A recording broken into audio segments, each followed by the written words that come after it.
नमस्कार, मैं हूं आपके साथ हर्षिता और आप देख रहे हैं सत्यमेव टाइम्स। भारतीय राजनीति में लगभग आधी सदी से अपना अहम योगदान देने वाले भारत के सबसे बड़े सूबे के तीन बार मुख्यमंत्री रहे, देश के रक्षा मंत्री रहे, जमीन से जुड़े नेता स्वर्गीय मुलायम सिंह यादव की प्रथम पुण्यतिथि के अवसर पर आयोजित श्रद्धांजलि कार्यक्रम में संत कबीर नगर जिले के जिलाध्यक्ष समेत पूर्व विधायक जय चौबे, पूर्व प्रत्याशी जयराम पांडे, पूर्व जिलाध्यक्ष लौरिक यादव, राम वृक्ष यादव, मौजूदा जिला उपाध्यक्ष केडी यादव, विधानसभा अध्यक्ष रमेश यादव, पूर्व जिलाध्यक्ष गौहर अली खान, अल्पसंख्यक सभा अध्यक्ष फिरोज अशरफ, दिग्गज नेता मोहम्मद अहमद, युवा जन सभा के पूर्व प्रदेश सचिव इखलाक अहमद, मुलायम सिंह यूथ ब्रिगेड के जिलाध्यक्ष अजीम खान, महिला मोर्चा जिलाध्यक्ष प्रिया पाठक, पूर्व प्रत्याशी सोनू यादव, जिला पंचायत सदस्य हनुमान कनौजिया, शैलेंद्र यादव, प्रतिनिधि राहुल यादव बादल, वरिष्ठ नेता राम दरस यादव, कोमल यादव, चेयरमैन प्रतिनिधि रमेश निषाद समेत मशहूर शायर असद मेहताब और तमाम सपाइयों ने नेताजी को पुष्प अर्पित कर उन्हें नमन किया और उनके बताए गए पद चिन्हों पर चलने का संकल्प लिया। पार्टी कार्यालय ग्राउंड पर श्रद्धांजलि देने के बाद पूर्व विधायक जय चौबे की अगुवाई में जिला चिकित्सालय के महिला विंग में पहुंचे सपाइयों ने भर्ती मरीजों में फल वितरण किया। पार्टी कार्यालय के ग्राउंड तल पर आयोजित श्रद्धांजलि कार्यक्रम के दौरान जिला उपाध्यक्ष केडी यादव ने अपने संबोधन में कहा कि राष्ट्र निर्माण में अपनी अहम भूमिका निभाने के साथ समाजवाद को आगे बढ़ाने और विरोधियों को भी अपना बना लेने की कला में निपुण नेताजी ने 82 वर्ष के जीवन में देश की राजनीति को अपनी तरह से प्रभावित किया। 1967 में वे पहली बार विधायक बने। 10 वर्ष बाद जब 1977 में राम नरेश यादव यूपी के मुख्यमंत्री बने तो मुलायम सिंह पहली मर्तबा मंत्री बने। उनके संघर्ष और उनकी जीवनी हम सभी के लिए किसी प्रेरणा से कम नहीं है। वहीं पूर्व प्रत्याशी जयराम पांडे ने अपने संबोधन में नेताजी को गरीबों का मसीहा बोलते हुए कहा कि नेताजी के दिए गए उस भाषण को आज भी भूला नहीं जा सकता, जिसमें उन्होंने कहा था कि सामाजिक न्याय के लिए जब देश में संघर्ष पूरे देश में चल रहा था तब मुलायम सिंह ने एक यादगार भाषण दिया था। उन्होंने कहा था कि चाहे सरकार कुर्बान हो, चाहे जान कुर्बान हो, लेकिन अपने इस संकल्प से हम कभी डिगेंगे नहीं, कभी हटेंगे नहीं। वो ये बताना चाहते थे कि जब तक पूरा समाज बराबरी पर खड़े नहीं होता तब तक संघर्ष जारी रहेगा।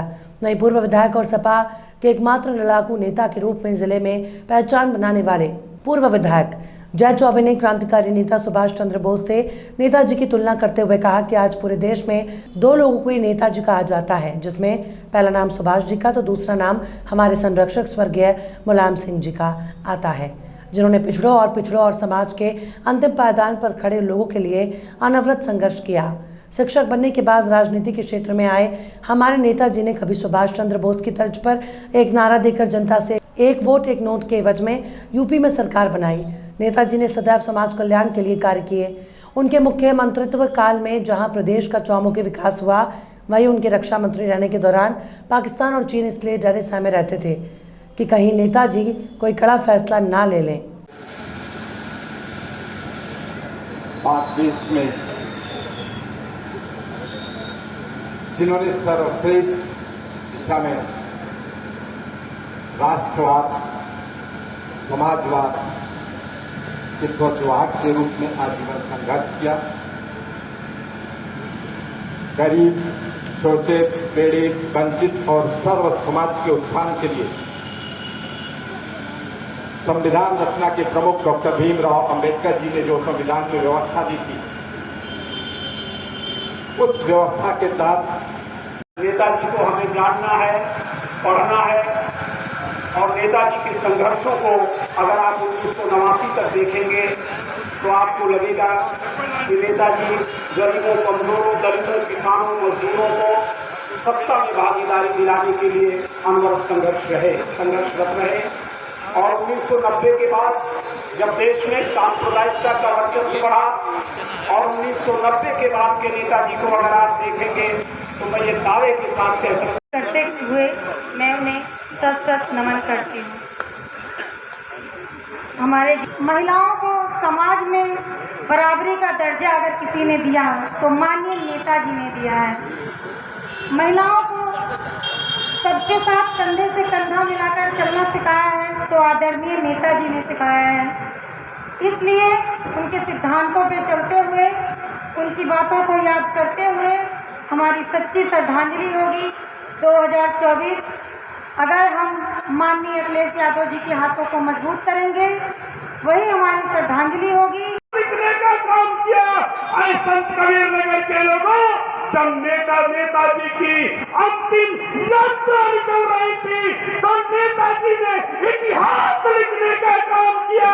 जितनी भारी संख्या में नेताजी के अंतिम यात्रा में लोगों ने भाग लिया, उतनी बड़ी संख्या में हिंदुस्तान के किसी नेता के जवानों की आवाज पे उनकी पहली पुण्यतिथि में हम एकत्रित हुए हैं। आज सुबह से कार्यक्रम चल रहा है। अभी हमारे साथियों ने कहा आदरणीय नेताजी का जब देहांत हुआ था, स्वर्गवास हुआ था सेफेरी में, वहां पर दलीय सभी धर्मों आदरणीय अब्दुल कलाम साहब की अध्यक्षता में पहली पुण्यतिथि है और धूमधाम से हमारे जनपद में मनाई जा रही है। मुझे भी आज जो कुछ भी समाजवादी पार्टी में हूं वो आदरणीय नेताजी की देन है। बैठे हैं अब्दुल कलाम साहब जो 3 बार के विधायक थे, और भाई हमारे राम वृक्ष यादव जी जिलाध्यक्ष थे। नेताजी को मानने वाले लोग हर जनपद में माननीय नेताजी के इस पुण्यतिथि पे अपनी बात को रख रहे हैं। आज उसी तरह इस कार्यक्रम के अध्यक्ष हम लोगों के नेता आदरणीय अब्दुल कलाम साहब, यहाँ के नेता जय चौबे जी, जयराम पांडे जी, रामदरस जी, सुनील सिंह जी, और इस अवसर पे हमारे तमाम साथियों ने अपनी बात रखा। लेकिन सच्चाई है कि ऐसा नेता जो साल भर पहले जो हम लोगों को छोड़कर इस दुनिया से चले, आज श्रद्धेय नेताजी की प्रथम पुण्यतिथि है। सम्मानित बंधु, आपको बताना चाहेंगे 1947 में देश आजाद हुआ। 50 से 55 वर्ष तक इस देश पर कांग्रेस ने शासन किया। भारतीय जनता पार्टी जिसकी विंग, जिसकी जड़ में है आरएसएस, इन लोगों का हमेशा से प्रयास रहा, कोशिश रहा प्रदेश और देश के आम जनमानस को जाति, धर्म और मजहब के आधार पर बांटना। और सबसे पहले आपका स्वागत करते हैं और नेताजी, स्वर्गीय नेताजी के यौम वफात के दिन उनको खिराज मोहब्बत पेश करते हैं। मयक लाकर मसाबा भी मुझसे पहले बोल रहे थे।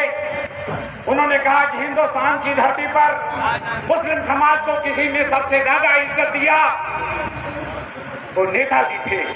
मैं पूरी जिम्मेदारी के साथ कहता हूं कि 100% सही है आपकी बात। मुस्लिम समाज ने अगर हंसना सीखा, बाहर निकलना सीखा, हिस्सेदारी लेने की बात की तो नेताजी के जरिए दिया। और आज अखिलेश यादव साहब को बड़ी उम्मीद की निगाह से मुस्लिम समाज देख रहा है। आने वाले वक्त में